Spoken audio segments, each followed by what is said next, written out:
विश्वामित्र जी महाराज के जीवन का बड़ा ऐसा अद्भुत चरित्र है। महान तेजस्वी, महान क्रोधी विश्वामित्र जी, राजर्षि से ब्रह्मर्षि बनने के लिए महाराज विश्वामित्र ने कितनी जीवन में लड़ाइयां लड़ी। जीवन भर वशिष्ठ जी महाराज से इनका झगड़ा चलता रहा। जब वशिष्ठ जी के आश्रम में गए अपने पूरे लाव लश्कर के सहित, और वशिष्ठ मुनि ने कामधेनु के द्वारा इनका दिव्य स्वागत किया, जैसे एक राजा का स्वागत किया जाता है, तो कामधेनु को लेने के लिए उद्यत हो गए।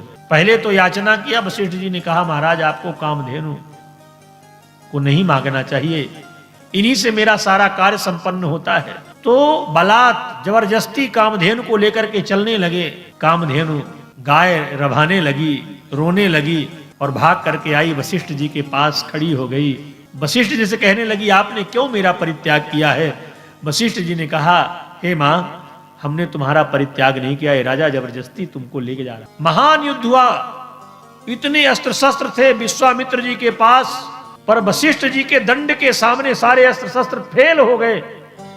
तब विश्वामित्र जी ने कहा कि धिग बलम क्षत्रिय बलम ब्रह्म तेजो बलम बलम एकेन ब्रह्म दंडेन सर्वशास्त्राणि हतानि च। धिग बलम क्षत्रिय बलम, धिक्कार है क्षत्रिय बल को। एक ब्रह्म दंड के सामने सारे अस्त्र शस्त्र विफल हो गए। और फिर विश्वामित्र जी महाराज घोर तप किया, राजर्षि बने और राजर्षि से ब्रह्मर्षि बनने के लिए बड़ी लड़ाइयां लड़ी।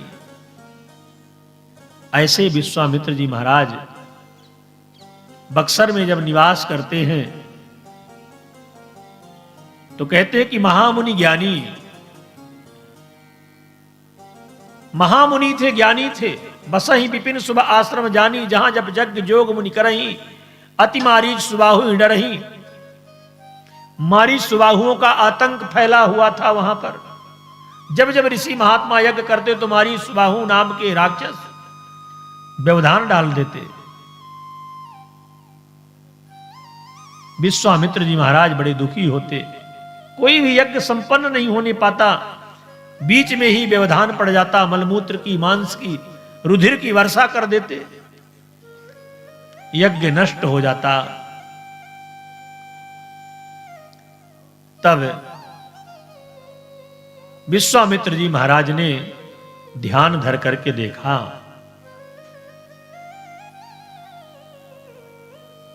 ध्यान लगा करके देखा कि वह परमात्मा तो महाराज दशरथ के आंगन में खेल रहा है। धिक्कार है मेरे इस ब्रह्मर्षि पद को, जिस पद को पाने के लिए हमने कितना बड़ा त्याग किया है, सारा जीवन लगा दिया, फिर भी वो परमात्मा मेरे यहां नहीं आया। वो परमात्मा दशरथ के आंगन का अजिर बिहारी बन गया।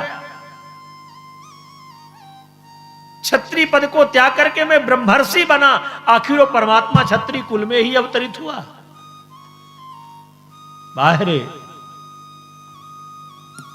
दशरथ तेरा जीवन, विश्वामित्र जी महाराज के मन में ईर्षा भी होती है। ध्यान लगा करके सब कुछ देख लिया और जान लिया कि हरि बिन मरहि न निश्चर पापी, बिना परमात्मा के यहां आए निशाचरों का वध नहीं होगा। यद्यपि विश्वामित्र जी महाराज चाहते तो निशाचरों का वध कर सकते थे, उनके पास इतने अस्त्र शस्त्र थे, इतने प्रतापी, इतने तेजस्वी थे। वही विश्वामित्र हैं जिन्होंने दूसरे स्वर्ग का निर्माण कर दिया था त्रिशंकु के लिए। ऐसे हैं महाराज विश्वामित्र।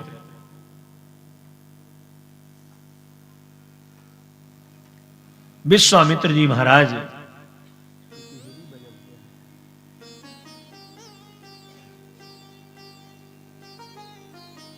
मन में विचार करते हैं कि जाऊंगा, राम और लक्ष्मण को मांग करके ले आऊंगा। पता नहीं दशरथ देते हैं कि नहीं देते। पर विश्वामित्र जी ने सोचा मेरा तो काम है मांगना, राजा दे न दे उसकी मर्जी है, पर मैं मांगने से क्यों चूकूं। फिर मन में विचार करते नहीं, मांगने से कीमत घट जाती है। भगवान न करे कभी कोई वस्तु मांगनी पड़े।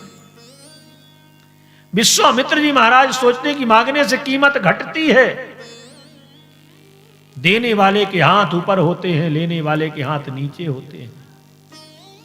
प्रतिग्रहीता दाता के अधीन होता है। फिर भी विश्वामित्र जी ने मन में विचार किया कि चाहे जितना नीचे उतरना पड़े मुझे, लौकिक वस्तु को मांगने के लिए नहीं जाना है। ये तो पारलौकिक वस्तु है, परमात्मा को मांगने जाना है।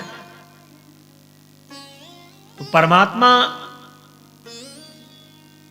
अभिमान के ऊंचाई पर बैठे रहोगे तो परमात्मा नहीं मिलने वाला। जब अभिमान की सीढ़ी से नीचे उतरोगे तब परमात्मा मिलता है। विश्वामित्र जी जब वहां बक्सर में रह रहे तो विश्वामित्र महामुनि ज्ञानी, गोस्वामी जी ने लिखा कि महामुनि हैं, कितने संबोधन लगाए, परम ज्ञानी हैं। और जब द्वार पर आ गए तो मुनि आगमन सुना जब राजा, महा शब्द हटा दिया। अब महामुनि नहीं, अब केवल मुनि है। और जब मांग लिया विश्वामित्र जी महाराज ने, तो वही गोस्वामी जी फिर लिखते हैं कि विप्र वचन नहीं कहो बिचारी। महा भी हट गया, मुनि भी हट गए, अब केवल न्योताहारी ब्राह्मण रह गए। विप्र वचन नहीं कहो बिचारी। पर विश्वामित्र जी महाराज सोचते हैं कि चाहे जितना नीचे उतरना पड़े जाऊंगा। जब जब ऋषि के मन में चिंता हुई है, समाज के कल्याण के लिए हुई है, जगत का कल्याण कैसे हो। जब तक राम बाहर नहीं आएंगे, ताड़का जैसी राक्षसी का वध कौन करेगा, अहिल्या जैसे नारी का उद्धार कौन करेगा, पतितों को पावन कौन बनाएगा। ये संकीर्तन अधूरा रह जाएगा। रघुपति राघव राजा राम, पतित पावन सीताराम। अभी रघुपति तो हैं, राघव हैं, राजा राम भी हैं, पर पतित पावन नहीं है अभी। जब अहिल्या जैसी नारी का उद्धार कर दिया तब पतित पावन हो गए। और जब जनकपुर में धनुष तोड़ दिया, सीता से नाता जोड़ लिया, सीताराम हो गए।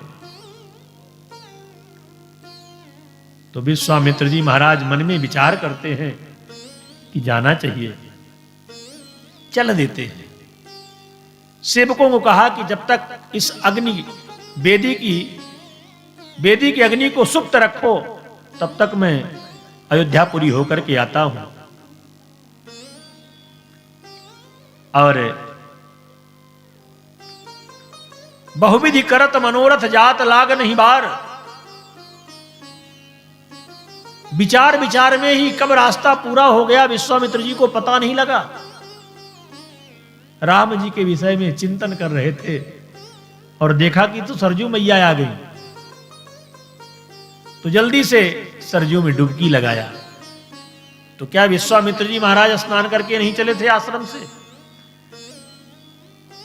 महात्मा लोग तो ब्रह्म बेला में स्नान कर लेते, बिना संध्या बंदन किए कहीं से वहां से आश्रम से निकलते नहीं।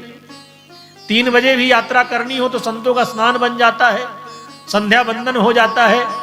फिर स्नान क्यों किया? देखो संतों का स्वभाव होता है, जहां जहां पुण्य नदियां मिलती हैं, पुण्य तीर्थ मिलते हैं, तो संत लोग डुबकी लगा ही लेते हैं।